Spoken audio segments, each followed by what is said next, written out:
In today's video, I'm going to teach you how to add bloom effect. To get started, go to your timeline and locate the clip you want to apply the effect to.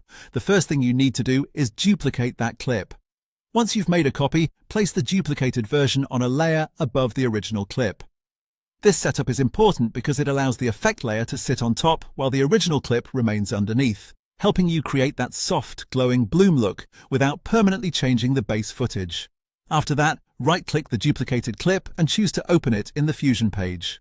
This is where you'll build the effect. If you're new to Fusion, don't worry, we're only using a couple of tools, and the process is very straightforward once you know where everything goes.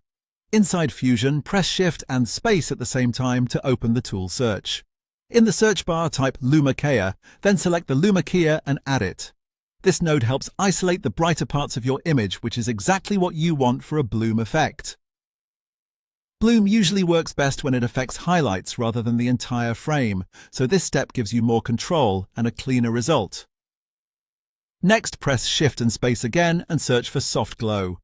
Add the Soft Glow tool to your setup.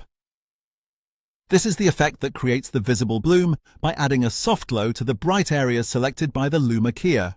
Once it's added, you can begin fine-tuning the look. The main setting you'll want to adjust is the gain in the soft glow controls.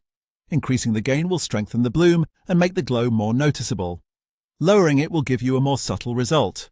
A good tip here is to build the effect gradually.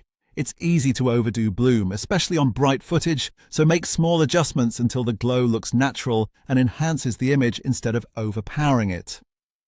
You also have settings available in the Lumakia if you want to refine which parts of the image are being affected.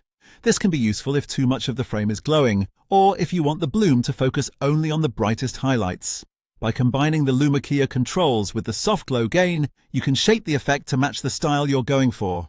Once you're happy with the result, your bloom effect is in place and ready to enhance your shot with a soft, cinematic glow.